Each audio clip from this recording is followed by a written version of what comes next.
Hello everyone. Hello, hello. Let me know in the comments if you're here. Say I'm here. Welcome. Welcome to the live today. I'm gonna give it a few seconds for people to trickle in. And if you're already here and watching, or if you're watching on the replay, grab yourself your favorite beverage. I've got mine here. And get ready because we're going to dive into the second chapter of the book reading today. So, just to catch up, everyone, last week on Friday, which was the 1-year anniversary of my book, Inner Genius, Outer Guru, I started this book reading series and read chapter 1. And today we're going to continue, and I'm going to read chapter 2. And so in just a few seconds, I'll be diving into chapter 2. And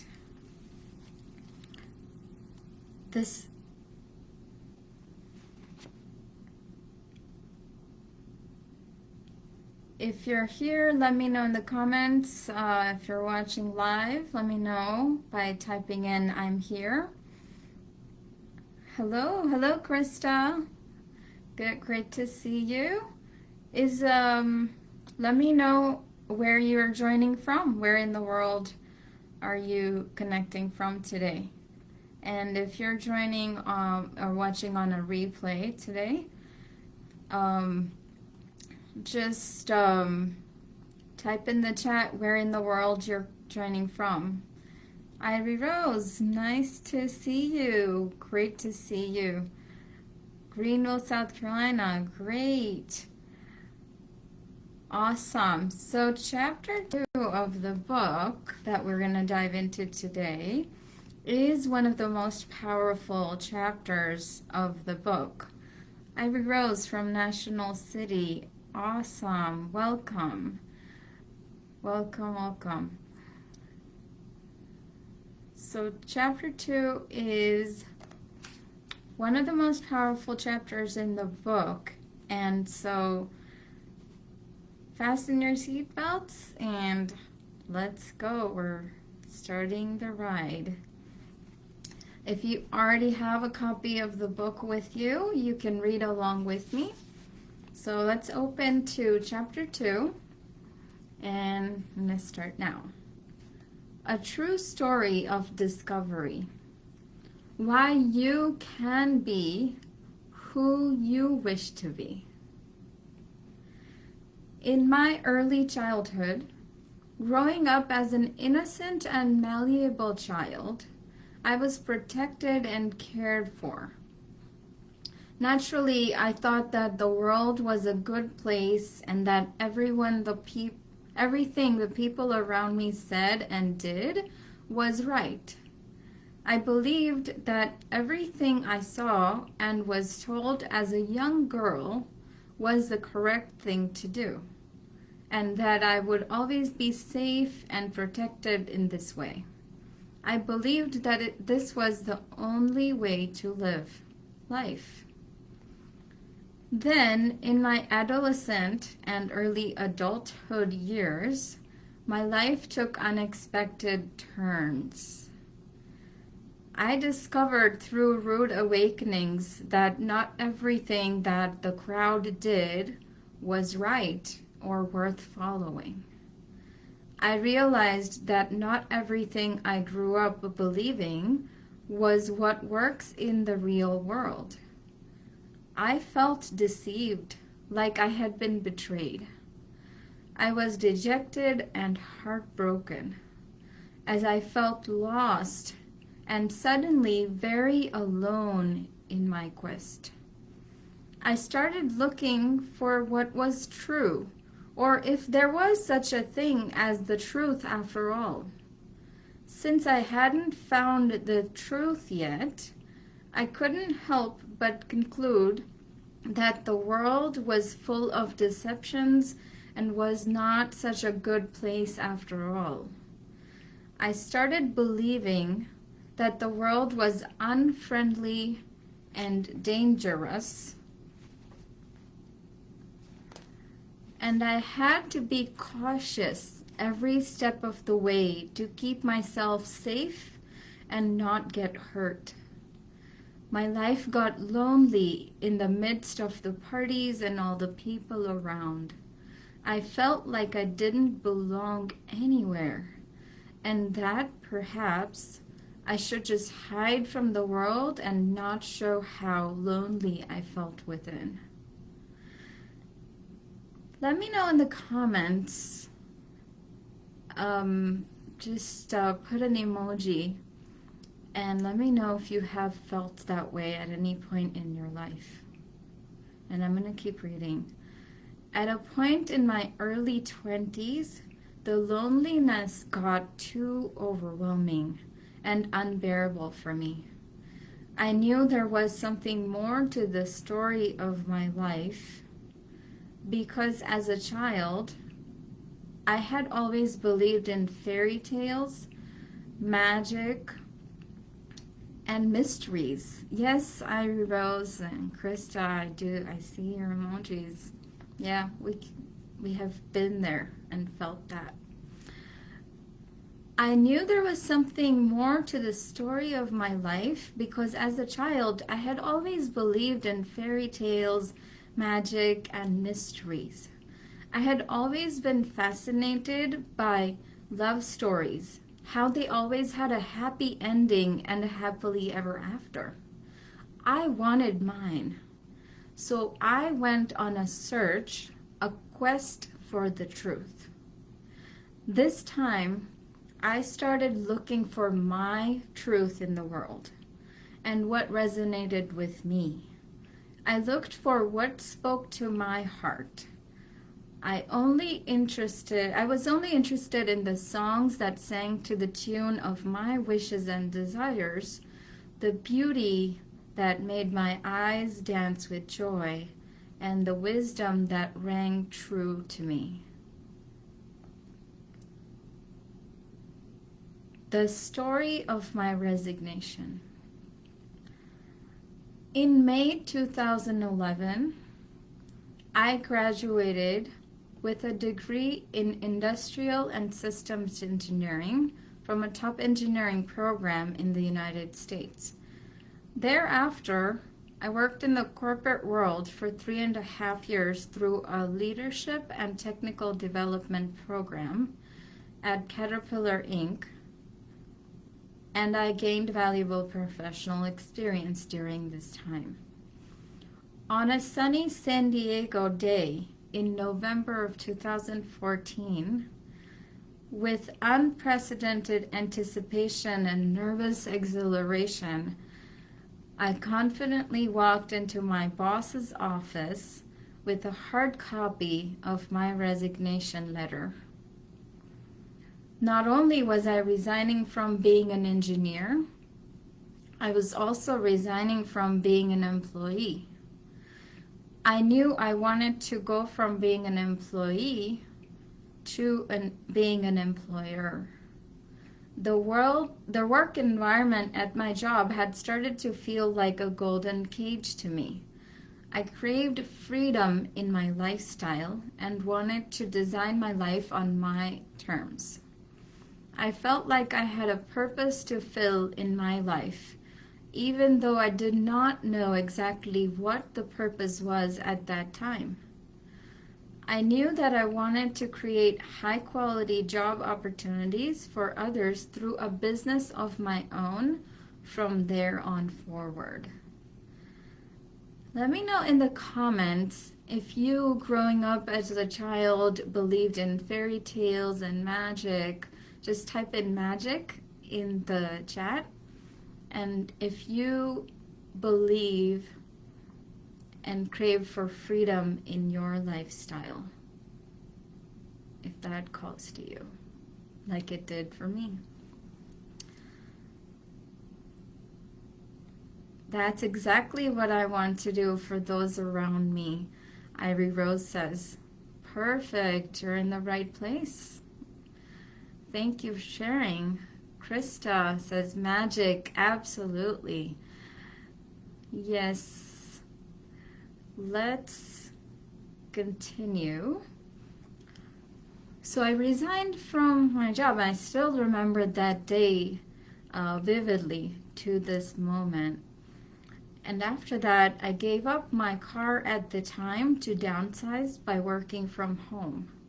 I solely relied on my savings to sustain me, and I created a budget to be able to have minimal expenses for rent, utilities, and food. I set a goal for myself that I would build a business and create the same level of income that I had from my corporate employment within 6 months after the resignation. I thought this was a reasonable goal. Wow, was I in for a big surprise. At the time, I had no idea what it would take to start and grow a business. One that would be aligned with my purpose and which would generate enough income for me to live my dream lifestyle.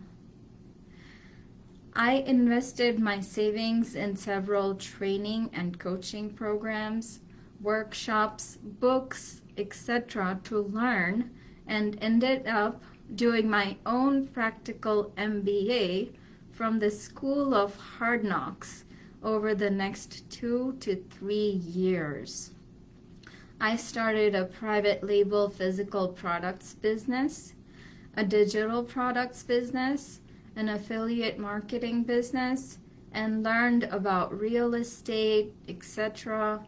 I learned in depth about insurances by working with insurance agents, tax laws and strategies by interacting with and hiring accountants and CPAs for my businesses, legal entities and structures for business by interacting with legal advisors, entity formation lawyers, and attorneys, while forming and dissolving multiple legal entities. And I applied everything I learned. I also applied the personal wealth strategies and the debt reduction strategies I learned. Let me know if you have read books and done courses and looked for answers that you are seeking online, and if you've been searching for the truth for yourself. Just put truth in the comments. And I am going to keep reading. The Soul Searching Journey. I listened to audiobooks, podcasts, and interviews, watched YouTube videos, read every book I got my hands on, and searched for the meaning of life and my purpose in it. I was looking for the answers to who I am, why I am here, and what the goal of life is, along with how to build a business, how to succeed as an entrepreneur, how to make a plan for my business that would work for me, and how to create a sustainable business income, etc. Since childhood, I have been a voracious reader and researcher. I've been a seeker for the ultimate truths in life. I have always believed that dreams are planted in us because they are meant to be manifested and become a reality. I knew I had a reason for being on earth in this life, and I just needed to discover what that was so that I could align myself with it and live my life in a way that was promised to me by divine right.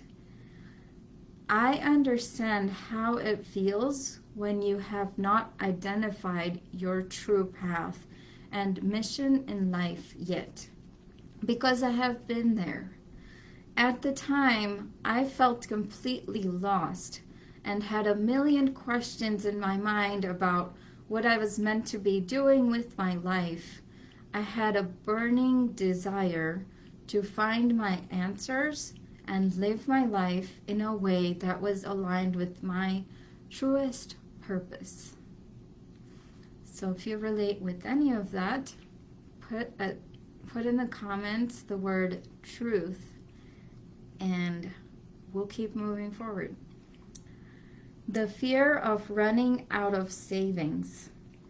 2 to 3 years after resigning from my corporate job, I felt like a complete failure. And I was losing my patience because 2 years felt like a long time to me, and I had not figured out my business yet. After being a successful student in school and college, an engineer and manager in my corporate career, and after having a glorious professional identity for many years, I was experiencing a complete loss of my identity. And my professional and personal identity during this phase. Feeling like a complete failure and realizing that I had lost my identity was the most soul-crushing emotional space for me to be in. This is when I experienced the dark night of the soul, where I felt completely lost and alone. I was feeling the fear of running out of my savings, so I went hungry for days, hesitating to order groceries or food at home. I had been depriving myself of my routine self-care needs because of the constant concern and scarcity in my mind. Living in the uncertainty, unknown, and hopelessness of where and when my next income would come from was the most difficult part of this journey. I used to lie in my bed feeling weak, not having energy to get up and shower or get ready because I worked so hard trying to figure out how to earn an income, and yet I saw dismal results with no respite in sight. I have been there, and I know what it's like to feel lack.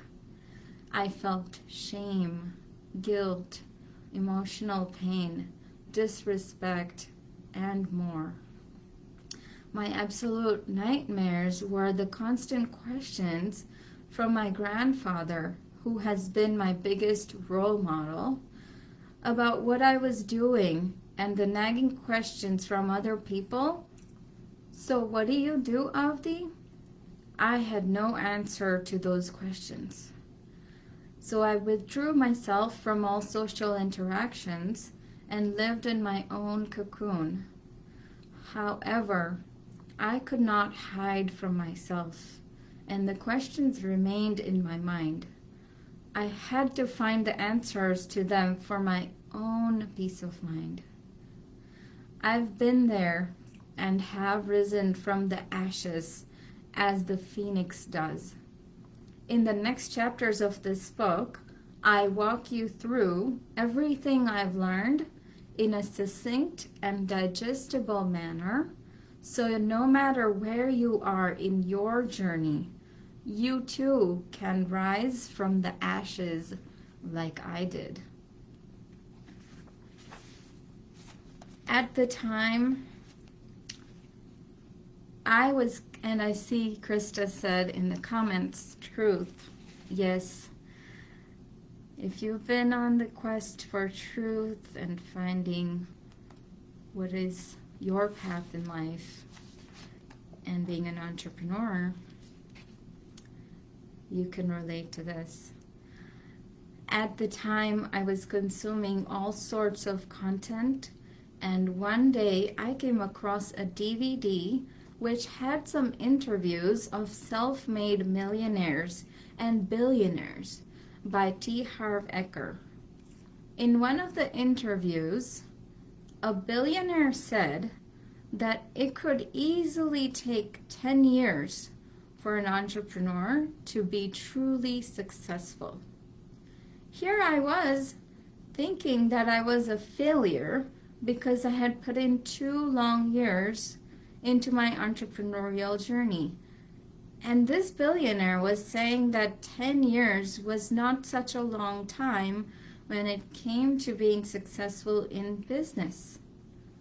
I was shocked. Something in me fundamentally shifted at that moment. I reframed my entire perspective to a much longer term for this journey.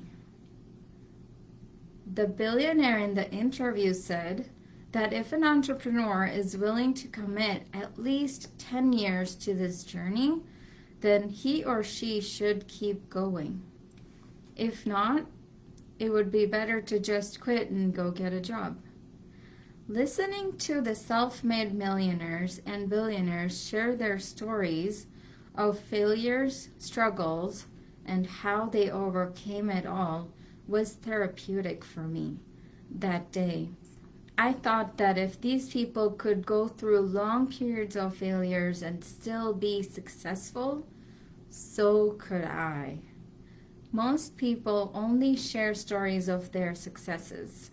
You normally don't get to hear stories of people's struggles, but everyone has those moments in their lives.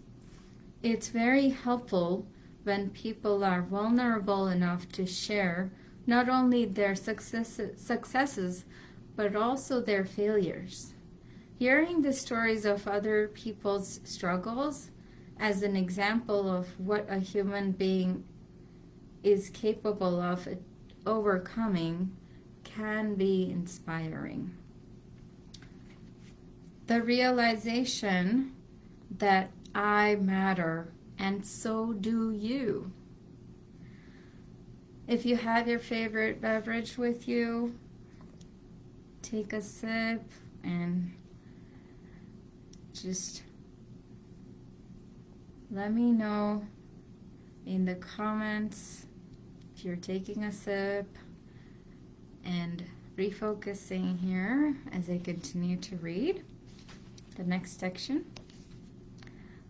The realization that I matter and so do you.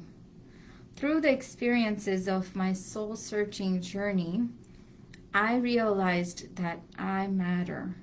My life matters, and my life purpose and mission are essential to the bigger picture of the world. The unique way in which I can make a difference in the world by being authentically true to myself is in fact the reason why I have a soul calling. I realized that the only thing that can bring me abundance and fulfillment that I longed for is the fulfillment of my purpose in this life. These moments of light gave me the motivation to keep looking for more answers, and I continue to move toward my dreams. I share the above because all of this also applies to you. You matter. Your life matters. And your truest purpose in life is an indispensable contribution that the world needs. You have a soul calling, and fulfilling it is the way for you to achieve true success in your life. Keep this in mind as we read further. Now, the next section goes into an interesting story of James and David.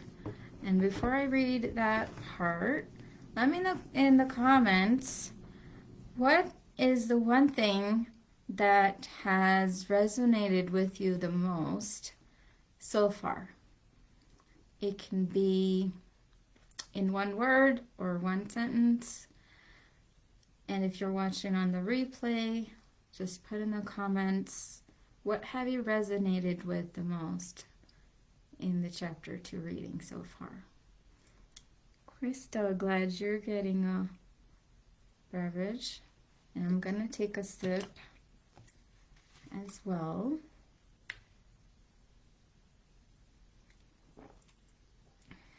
It can take years to achieve your dreams.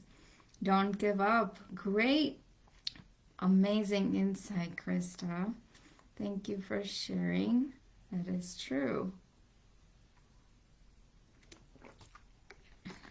And also, because it took me so long, I also made it part of my mission to create a shortcut for everyone else. And that's what the rest of the book talks about.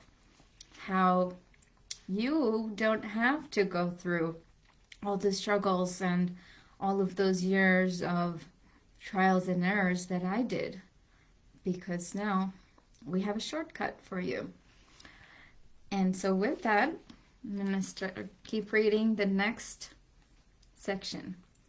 The quest for answers. Once there was a man called James who was searching for something under a street light.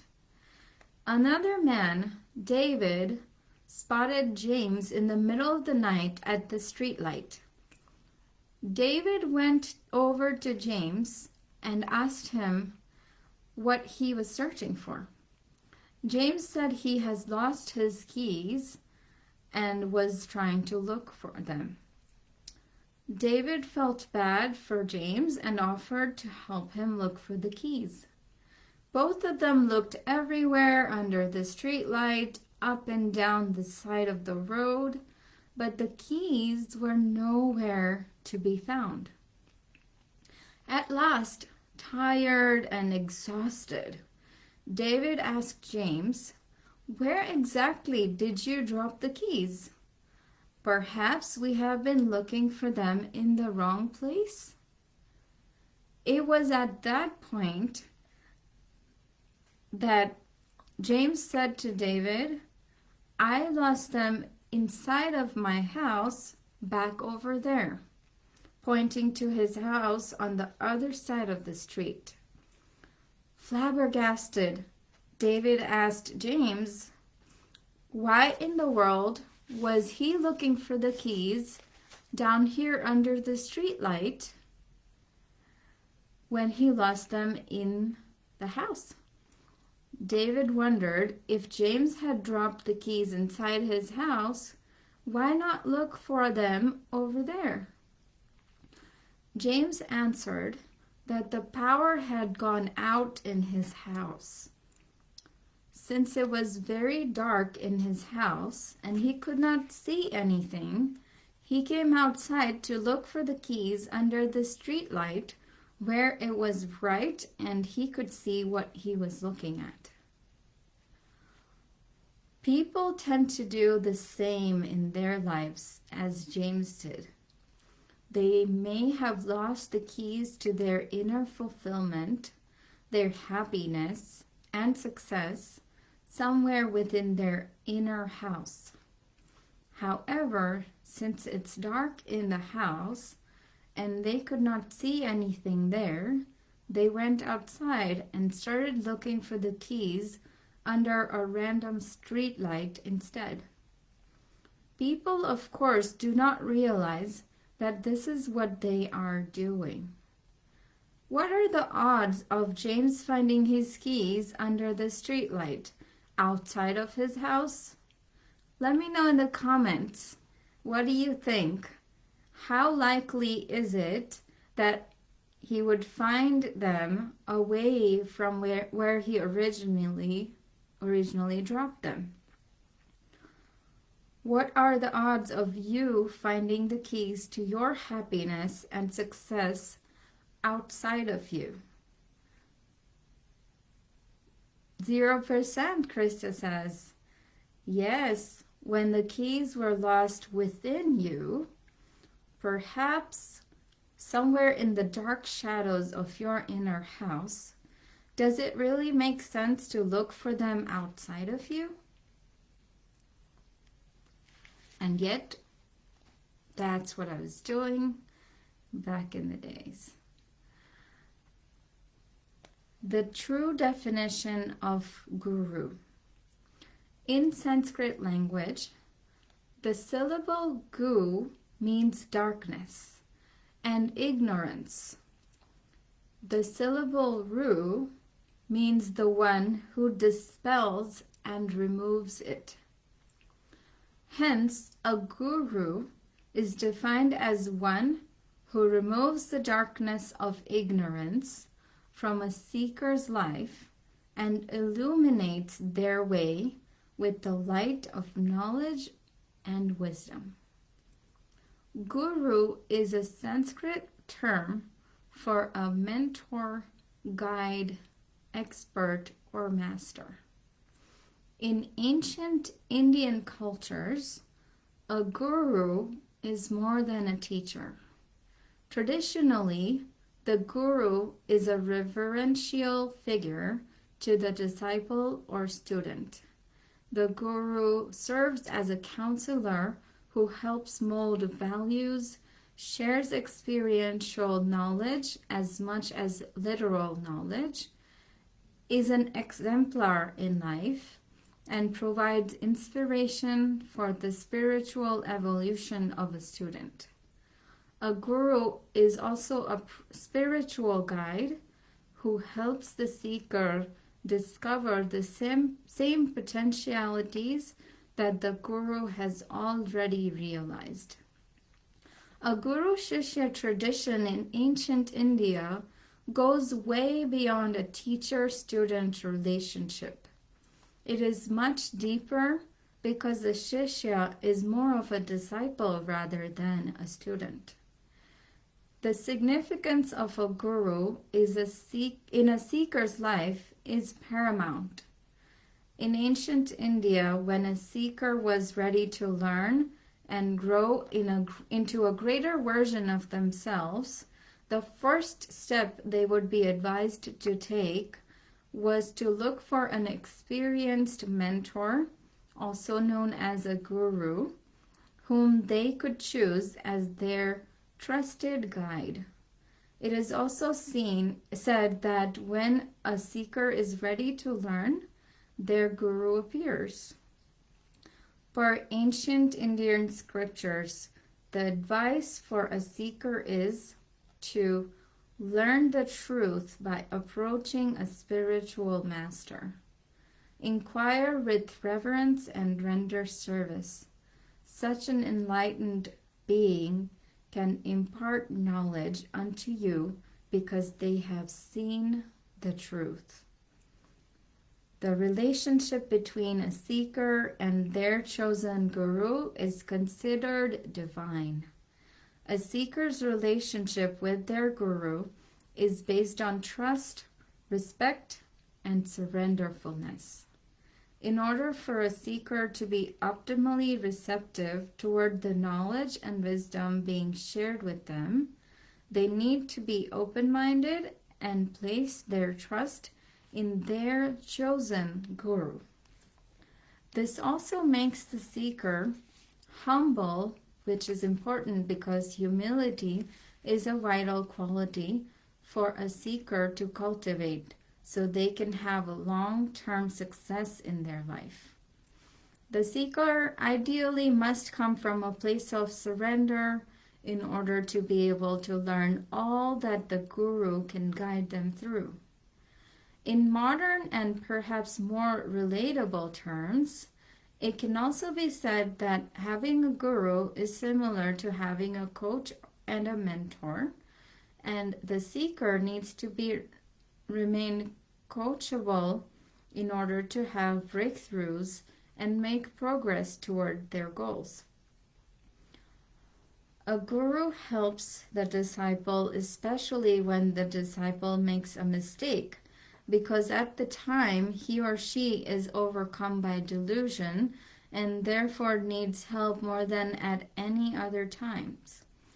The guru guides the disciple and protects him or her from making repeated mistakes. The guru's primary role is to give the disciple complete liberation, which includes freedom from karmic cycle, the law of action and reaction, and every other form of misery. Let me know in the comments if you have had a mentor, a guide, a guru that you have chosen ever in your life, or if you wish that you had a mentor and guide or a guru who could hold your hand and walk with you on this path. Just type in the comments, mentor, guide, or guru, and let me know. I was born in India and grew up among strong spiritual and cultural values in childhood. I attended a residential school in India, a Gurukulam, that was founded by Guruji Sri Rishi Prabhakarji.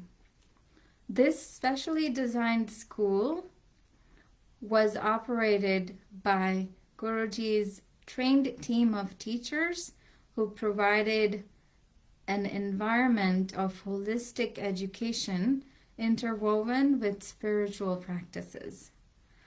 At my school, the focus was on developing students and children into entrepreneurial-minded world leaders who have the humility of a saint, the knowledge of a teacher, and the wisdom of a guru. This unique upbringing has been a major propellant in my accelerated development in terms of knowledge and wisdom beyond the biological years.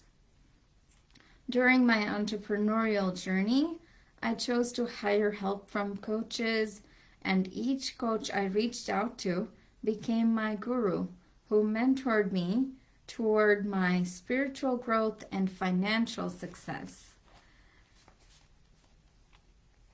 The seed of becoming a guru was planted in me during childhood by my Guruji in India.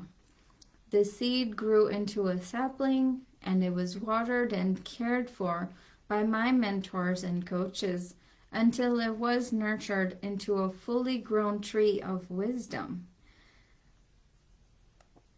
And I see Krista said mentor. Lovely. Is this a mentor you have had, or is this a mentor that you are you would like to have or you're looking for? Just say in the comments if you've had a mentor or if you're looking for one, if you're open to one. Now, having been through multiple phases of my self-discovery, self-realization, and self-actualization journey, I have dedicated myself to be a guru. I stand in service of humanity for the upliftment of consciousness by dispelling the darkness of ignorance and creating space for the light of knowledge, wisdom, and self-worthiness.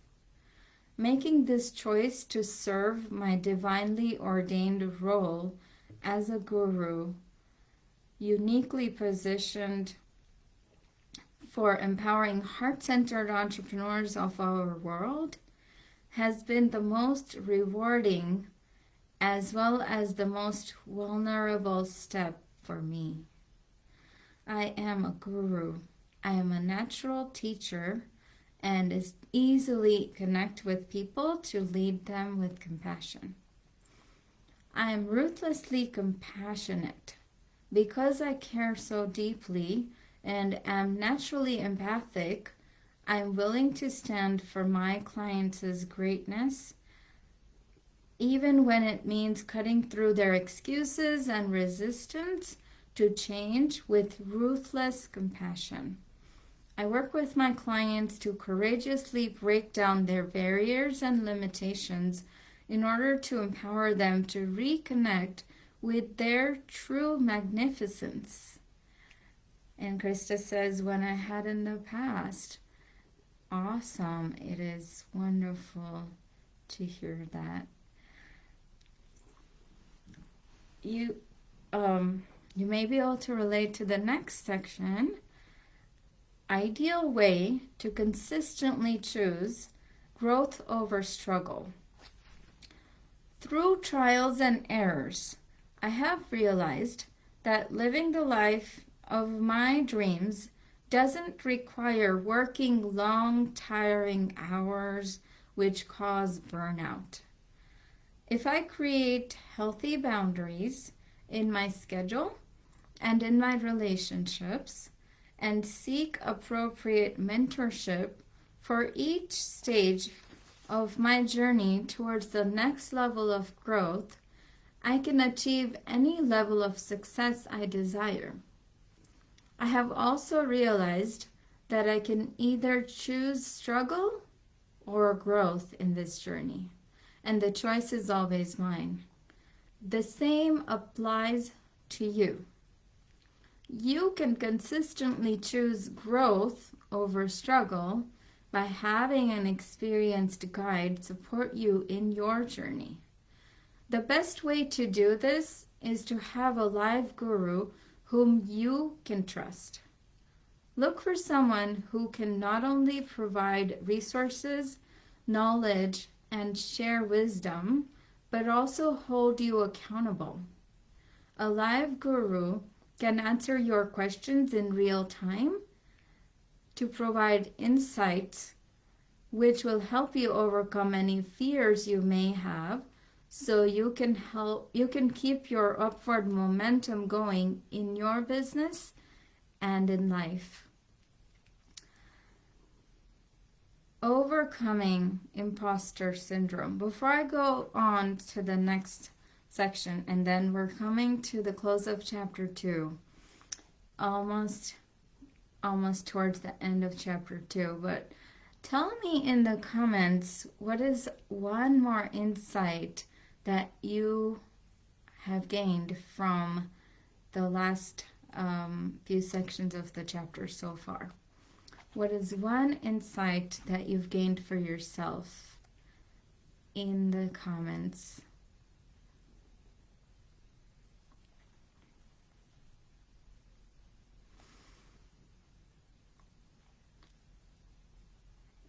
And I will keep reading until you have a chance to share. Overcoming imposter syndrome. Throughout this journey, I felt like an imposter. I felt like a fraud. There's a comment from Krista. Always be open to learning and seeking guidance. Yes, this is key to choosing growth over struggle in your journey of life and business. Thank you so much for sharing that takeaway, Krista. And I will continue reading the next section. Overcoming imposter syndrome. Arnold, hello. Thank you for sharing in the comments. There is great value in listening and having someone to listen to us. Absolutely. Love that takeaway. Thank you for sharing that. Throughout this journey, I felt like an imposter. I felt like a fraud and like I needed approval from my parents, husband, coaches, or people of authority who were above me in some way. I was waiting for someone to tell me it was safe before I could move forward in my business.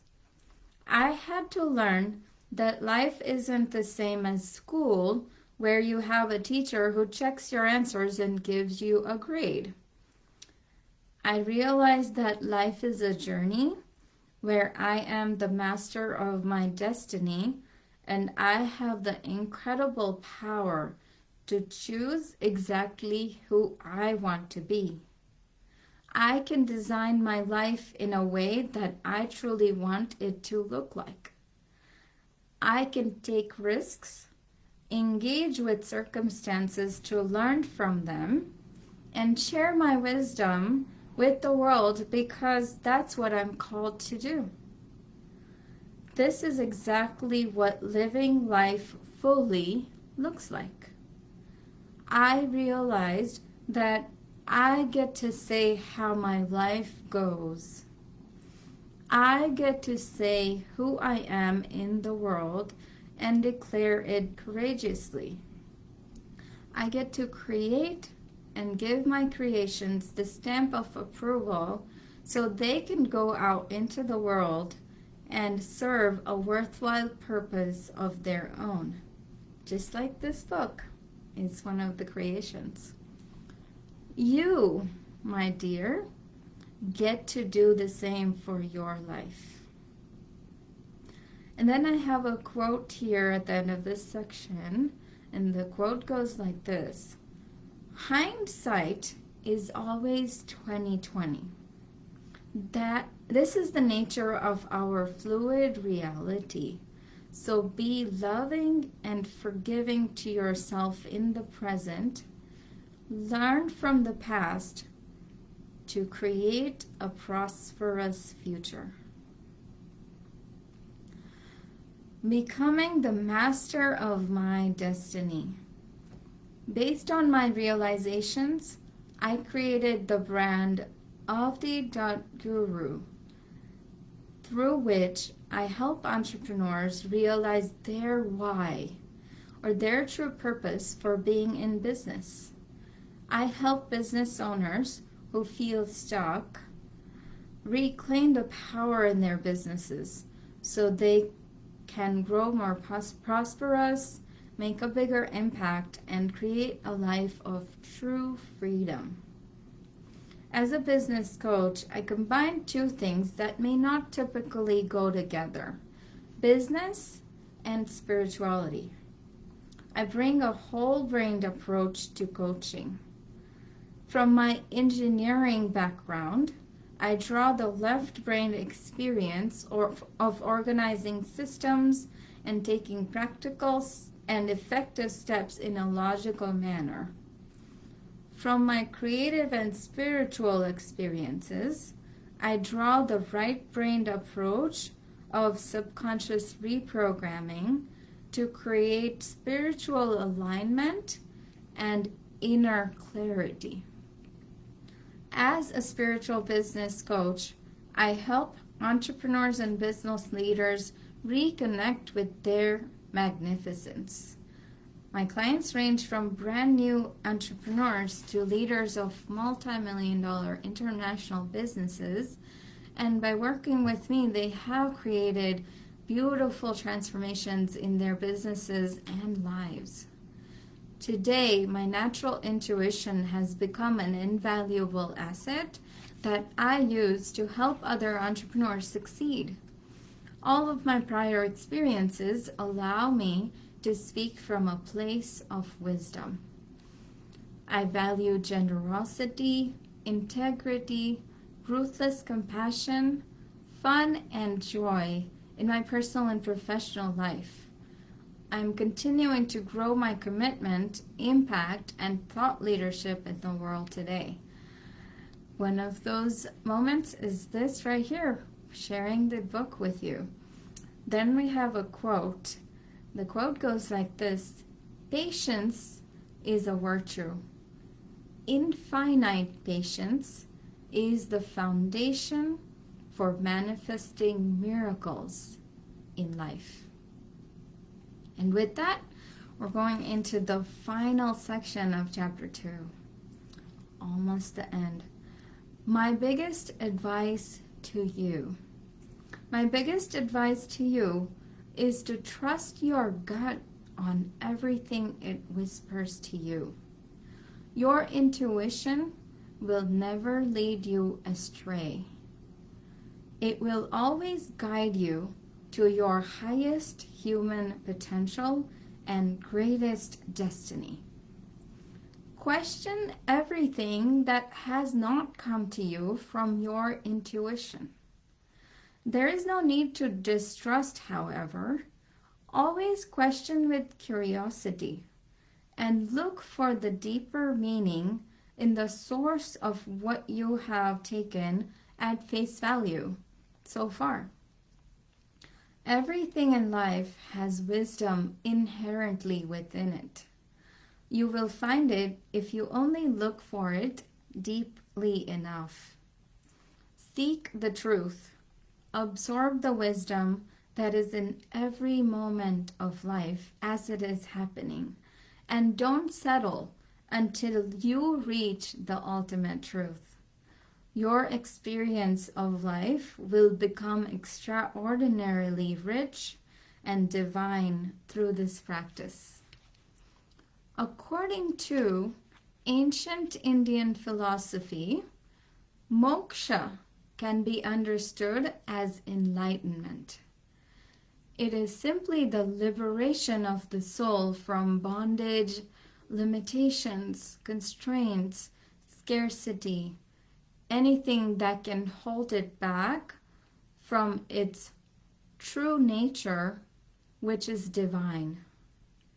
As you identify all limitations from within yourself by questioning them and realize your true potential by consistently trusting your gut, your inner voice over any outside noise, you will move toward self-acceptance, self-realization, and self-actualization.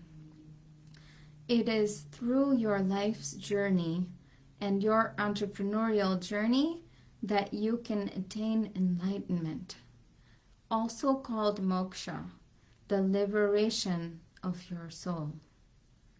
That is the abundance path through the principle of karma yoga, following the principles of consistent action from a place of non-attachment to the outcome, so you can realize your true inner nature and your divinity within.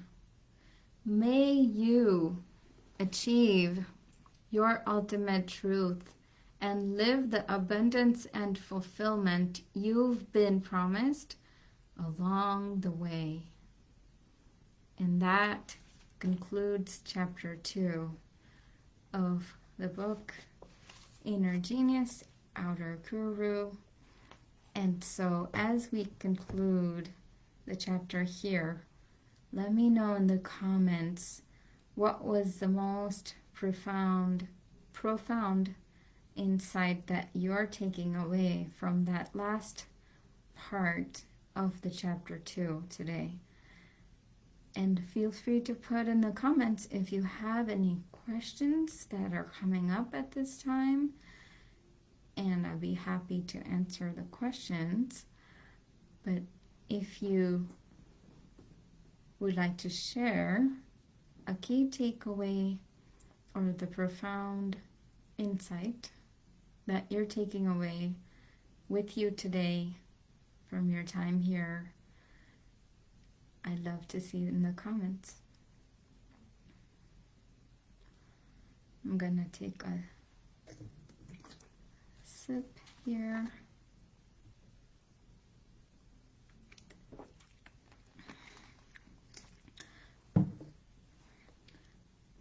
I want to acknowledge you for taking this ride with me today, coming along in chapter 2 with me today, diving deep.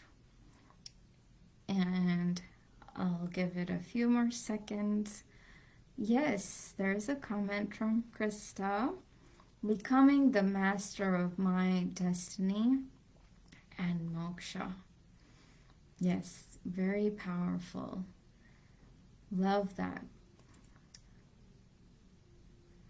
Any other insights or takeaways? Let me know in the comments. If you have any questions that are coming up, let me know that in the comments. And then we will start to wrap up. If you are watching on the replay, you can leave a comment with an insight or a question, and I will reply to it as well. And with that, we are ready to close for today. Thank you so much, and I hope you have a wonderful rest of your evening.